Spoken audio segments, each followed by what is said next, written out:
હેડે જે આપણે શાળામાં અરે પેલે જાડીએ તો આબા દે. અરે બબલુ ભોર જો આય મને ખબર જ હતી આબાનું હોય. તો પછી તારે લઈને ના આવે. છમલે મોડું કરીએ. અરે યાર ખાવાનું હતું કે આ તારું રેદ તો જો ને અત્યારે અડવા આવ્યું. આજે શાળામાં જવું કે નહીં જવું બબલું? વિચારીએ એમ જવું કે નહીં જવું એ તો આગળ જઈને. જાડીએ જવું હો કે નહીં જવું બોલજે તું. છેલ્લો દાર જીએ એમ રજાઓ જ પડશે કાપરાએ. એવું કરો જીએ આપણે કઈને જના હતા. હેડ તને છેલ્લો દાર હતી જે જતા આવીએ તાર. અરે કારી ચમ દેતા કણ કારી બોલ્યો લે. કારી બોલ્યો લે. અને આ બોલ્યો એટલે દોત પાડી મૂકી દે છે સાઈડમાં. ચેરી બોલતું નહીં ને કે ચે બોડીને ફેંકી દે છે તું ક્યારામાં બહાર. છેલ્લો દાર એટલે મારે કોઈ બોલવું નહીં વધારે. અને એમને હું કા બોલવું પડે આપણા.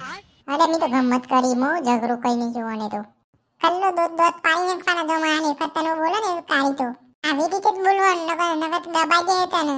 ના તા તો બોલી હું. કોઈ બોલે કોઈ તો તું બોલી કે જબરદસ્ત બોલી તું તો. મેડમ આવે તો માર ખવડાય તો એવા જોડી. ના આ તો કહી દઉં છેલ્લો દાર એટલે એમ. Good morning teacher.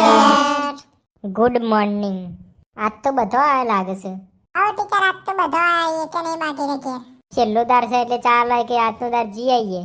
હા ટીચર એવું થાય કે અમે આજનો દાર જી આવીએ કીધું.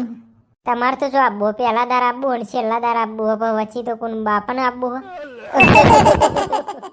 ભોડું દોત કાઢો આવે છે એવી રીતે પછી દોત જ કાઢીએ તાન. મારા આબુ ના આવે તારે તમારું જોવાનું એમાં.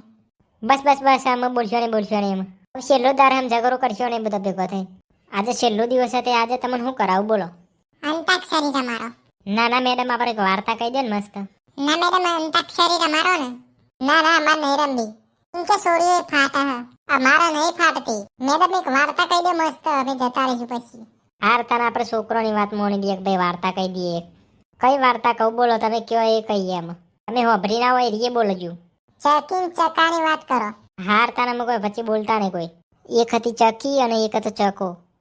એ બે જણનો શહેરમાં રવાજો હતો.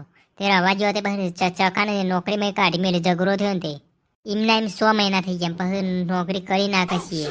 નોકરી મળી એના નોકરી કરી નાની મોણીમાં પછી એની જોડી પૈસા પતી ગયા. પછી બે જણો ગોમડે પાછો રવા આવી ગયો. પછી કે જમતમ કરીને પછી આપણું ઘર ચલાવવું પડશે. પછી ઘર ચલાવવા માટે કે ચક્કી કે હું આ બાદથી માગવા જાઉં તમે પેલી બાદથી માગી આવો કોકના ઘેર એમ કરીને બે માગવા ગયો. ચક્કી ચોખાનો દોનો લાવી અને ચકો મગનો દોનો લાવ્યો. ચકાએ પછી કુકર ધોઈને મગ અને ચોખા બધું નાખીને ખીચડી બનાવી. જીઓ પાડ્યો લે. આ બાલ્યો પાડી મેડમ. ભોડું હશે પાપા વાદી વચ્ચે બ્રેક મારાવે વાર્તામાં. આવું પાડતો નહીં. હાર નહીં પાડું હવે. હે બાબા ખારો કર્યા વગર બેહો જરી વાર્તા નહીં કહું. નહીં કરીએ મેડમ હું ચાલુ કરો. ચકાઈ વણે ખીચડી ઓળી પછી ચકાઈ નેચર હરગાઈને પછી કુકરમાં ઉકરવા મૂકી દીધી. પછી લાકડો ખોટતો હતો ને તે પછી ચકો એમ કે ચકી બુન કે તમે લઈ આવ્યો લાકડો લઈ આવ્યો. લાકડો લેવા ચકી બુન જ્યો. ચકી બુન લાકડો લેવા જ્યો એટલે આમ તો ચકો ભાઈ ખીચડી ખાઈ ગયા બધી. ચકી લાકડો લઈને આવી એટલે આમ તો કુકર ને બધું રમર બમર પડી દઉં. કુકર ને બધું ખુલ્લું પડી જાય એટલે ચકી બુન ને ખબર પડી જાય કે ચકો ભાઈ ખીચડી ખાઈ ગયા. અને ખૂણા બેન ચકો ભાઈ રોતા હતા. પછી ચકીએ ચકાને પૂછ્યું કે ખીચડી કોણ ખાઈ ગયું. પછી ચકો એમ કહેતો તો બિલાડી આવીને ખાઈ જાય. ચકો જૂઠો ના કહેવાય ખીચડી ખાઈ ગયો પણ. આ વાર્તા ખબર પછી હું વાત કરું તમને. પછી ચકીએ સીધો પોલીસ કેસ કરી દીધો. સીધી પોલીસ ઘેર આવીને ચકી બુને એવું કીધું કે આ કુકરમાં બિલાડી બધું ખાઈ જાય. પછી કૂતરો આવ્યો ને બધું હુંગામ કર્યું બધું ખબર પડી જાય કે કોઈ આવ્યું નહીં. ભાઈ પોલીસ કે કૂતરાને ખબર પડી જાય કે બિલાડી આવી નહીં. ભાઈ ઘરમાં ચકાભાઈના પક્ષીની અને હાથથી પકડેલું હોય બધું એને બધું ખબર પડી જાય. પછી ચકીને ચકાને ઝઘડો થયો તો એ ચક્કુ કે મેં તો ખાધું નહીં. પણ પોલીસે એવું કીધું કે બેવાનો પેટ ચીરો જેનામાં ખીચડી નીકળશે એ ચોર. પછી મેં પેટ ચીરી નાખ્યું હતું. એટલે યાર વચ્ચે બોલશો ને કે ડફણો ના નાખ્યો વચ્ચે જોન તો વાર્તા ભૂલી જવાય પછી મારા. પછી પોલીસ ચકાને પકડી જઈ પછી એમ કીધું કે તારું પેટ ચીરવાનું હોય. ચકી હું તો ઘેર બેહી રહ્યો તો ચકો ભાઈ તો પોલીસ સ્ટેશનમાં જેલમાં પૂરાઈ ગયા. કાંઈ પોલીસને સમજાય ને એવું કીધું કે તમે આ કેસ દબાઈ દો પછી તમે આવું કરશો નહીં મને. એટલામાં પછી ચકાએ પોલીસને એમ કીધું કે હું તમને પૈસા આલી દે. પૈસા નતા તો પછી એવણે એમ કીધું પોલીસ કેસે કરેલો હતો ને તે એમાં કેસ દબાઈ દીધો. પોલીસે ચકીબુનનો ઘેર ફોન કર્યો. પછી એમ કીધું કે ચકાભાઈને ખાધી નહીં ખીચડી. પછી એવું કહી દીધું ચોખ્ખું.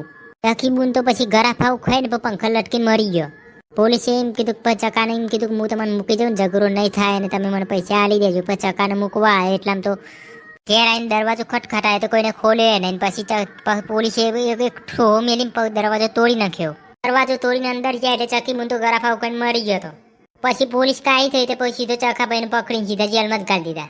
ચકાભાઈનો આજીવન કેદની સજા થઈ છે ને પછી પોલીસને એ પસ્તાવો થયો કે ભાઈ આપણે આ કરી ના હોત તો સારું હતું ને આ પગલું ખોટું ભર્યું ને ફોન કર્યો ના હોત તો સારું હતું. જિંદગી બચાકો ભાઈ જેલમાં પડી જાય ને પછી એમને મરી ગયા. બોલો છોકરો, વાર્તા જ કેવી ગમી એમ તમને? બહુ મસ્ત હતી મેડમ. બોલો હવે આ વાર્તા ઉપર એવું શીખ મળે તમને? બોલવા લે મેડમ, આમ વાર્તા ઉપર એ શીખ મળે હ કે કદાચ ચોરી કરીને ખાવું નહીં, ને ચોરી કરીને ખાવો ને તો ભગવાન તમારે ચોરા નહીં. હવે તો આજે ને કાલે ને કરવાનું સાચું તો ગમે તેમ તમે હંતાડશો પણ તો આજ નહીં તો કાલે પણ ભગવાન તમને ચોરવાનું નહીં, એટલે કોઈ દિવસ ચોરી કરવી નહીં. આ વાર્તા આપણા બેના ઉપર કહેવામાં આવી છે બાલ્યા. એ ઓળે મને એવું જ લાગ્યું. આપણે બે જોન તો ચોરીઓ કરીએ ને એટલે નહીં કરવાની ચોરીઓ આપણા બેના.